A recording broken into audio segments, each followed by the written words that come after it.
Урматтуу bir туугандар, урматтуу талашчылар, азыр элдердин арасынан кичине бизге проблема жаратышып атышат.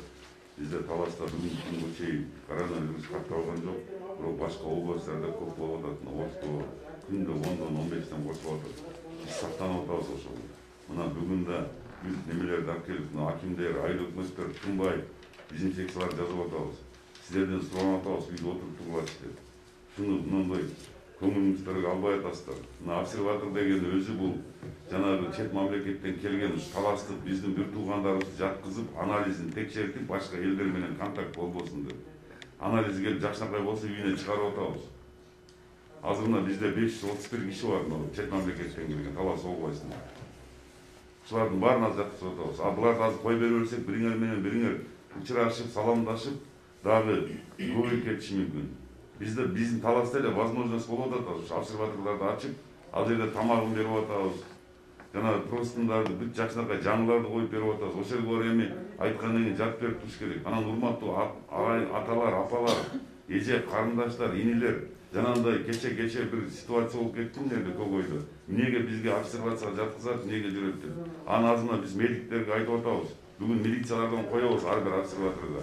Ичиндеги адамдарды ичинде отуруп бергилечи. Сигарет чексеңер, сыртқа чыгып, определенный жерге чыккыла. Кыдырбай тургула, азыр биздин анализиңер чыккандан кийин. Анализ чыккан, анализди азыр чыгарган жерде кыйын болуп атат. Очередь болуп атат. Ал ушулар анализдерге 1 күн болобу, 2 күн болобу, 3 күн болобу, 4 күн, 5 күн, надо будет 10 күн жатып бергиле ошол жерге. Биз силерге тамак ашты берип атат. Суранып кетем ушун. Калган бир туугандар үйдөн чыкпай отуруп тургулачы азыр.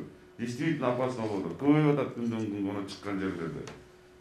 Бунун баарын тынчтык менен мына кече Көгөйдүн эмесинде 100 бир тууган инилерим келип алыптыр, ошол жерде эмнеге киргизесиңер байкады. Ошону эле бир тууган эртең ооруп калса, мен ооруп калсам, же бул ооруп калса, эмне чыгарып бир жакка кетире беребизби? Ошону туура түшүнүү менен азыр жесткий мераларды кабыл алабыз. Чогулбагыла. Мындан ушуну сактанат экенбиз. Чоң Кытай мамлекети тынч отурушуп, үйлөрүнөн чыкпай отурмуштан чыгып кетишти. Бирден болсо чогула калса 100-200 бала.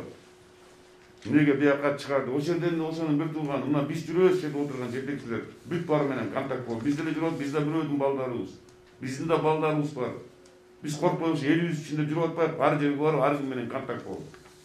Анан отуруп алып, немедеги сөздөрдү сүйлөйбүз. Эмнеге мындай деп, кече бир карындашым жаткан экен бир немеге. Ошол жерде полду өзү сүртүп койсо болот. Эмнеге тазалык жок да интернетке чыгарып атат. Кичине Кудайдан коркпайт го, мына Кудайдын кылганы да мунун баары. Тынч отуруп бергилечи үйүңүздөрдө, суранычтагы, чыкпагылачы көчөгө. Обязательно элдер өлүп башташ керек, ошондо токтойбузбу. Ошонун алдын алуу иштери жүрүп атат. Мынакей азыр далбастап мал имущийларга угундарды элдер менен сүйлөшүп, мына жер үйдөн алып келдик, тамак аш жок калбасын, аларды карап атабыз. Бүт бир эле биздин мамлекетте эмес, дүйнө жүзүндө кыйын болуп атат азыр. Кыйкырып чыкканды, сүйлөгөндү, тил алып, мына жетекчилерди угуп, акимдерди, айыл өкмөттөрдү, ошол жерде депутаттарды, ошол жерде иштеп аткан патриот балдардын сөзүн угуп бергилечи, айнанайын бир туугандар. Эртең мунун баары кереги жок болуп калат, сактанбаса.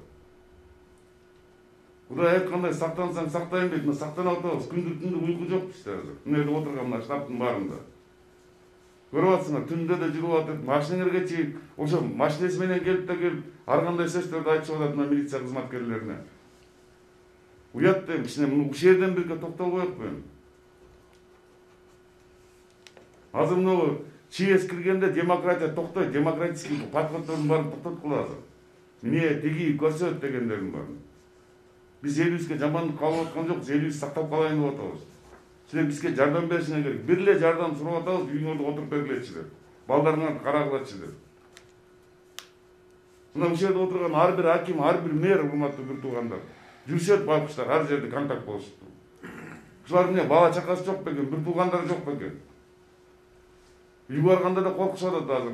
Күндө ар ким кече мына лицейге барсак Манаска.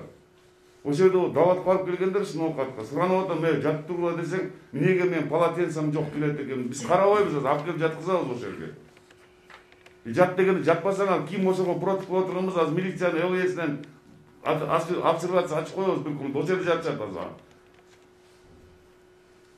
Ушун үчүн азыр ынтымакка келип, биримдикке келип, урматтуу аксакалдар, жанагы WhatsApp'tan чыгып аткан бир туугандарың токтотулачы мындай ар кандай провокацияны чыгаргандар. Ким провокация чыгарса камалат. Азында бүгүн штабтан республикалык чечим чыкты. Аябай чоң штрафтар төлөйсүңөр. Бүгүн эртең буйрук чыкса камаласыңар. Ошон тынч үйүңөрдө отуруп балдарыңардын жанында огородторго чыгып, поляга чыгып, бириңер менен бириңер контакт болбой туруп бергиле деп ушуну эле суранып атабыз. Урматтуу туугандар. Урматтуу агайын туугандар, түшүнгүлөчү аксакалдар айтпачы балдарга, апалар айтпачы балдарыңарга. Тынч жакшынакай мына коронавирустун ушу тынчтык менен, ынтымак менен жанагындай чогулсак биз чакырабыз муну кайра. Кече ушунчалык жүрөгү ооруп, 200 бала туруп алып туруп, түндө чогулушуп алып, ким билет ошол жерде. Мына мен мисалы үчүн ар ким менен контактта жүрүм, мен анализин берип атам. Мен орун басарларым да ар ким менен контактта жүрүп атат. Келгендердин баарын тосуп, жалдырап, мына врачтардын баары жүрүп атат. Эмне булар адам эмес бекен? Булардын да балдары бар. Ушу багыштар иштеп атат мына врачтар күндүз-түн. Биз обеспечение кылып берип атабыз. Эми чыдап тургула. Азында күн жылып кетсе, бир 25-30 градуска жетсе, бул деле токтойт деп атат. Бир ай чыдап койсо болот үйдө отуруп. Жок, түм эле машиналар менен чыгып атсыңар, шаардын ичин толтуруп салып атсыңар кечке чейин. Бул жөнөкөй эмес, кээ бирлер жазат, бул коронавирус деген жок. Бул дүйнө коркуп атат. Кыргызстан эмес, чоң Америкалар, Кытайлар коркушуп атат, Россия коркуп атат будан, күрөшүп атат баары. Өзүбүз аспыз, 6,5 миллион кыргызбыз. Кичине сактанып туруп, бирибизди колдоп, бирибиздин үйүбүзгө бирибиз кирбей, гигиенаны сактап, тазалыкты. Мына азыр маскаларды чыгарабыз, алып келип атабыз.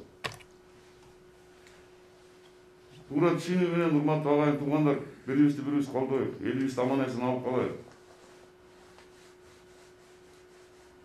Ошон үчүн сиздерден дагы бир жолу кайрылам суранып кетем, урматтуу туугандар.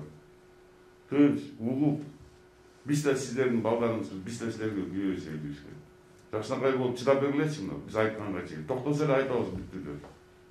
Мына телевизор таластыгынан айтып турабыз, Кудайдын күттүгүнү болду, болгон жок, болсо болгон жерде айтабыз. Кудай сактасын, болбой эле койсун, бизден айланып кетсин коронавирус. Ошон үчүн бир сөзгө келейик, бир ынтымакка келейик.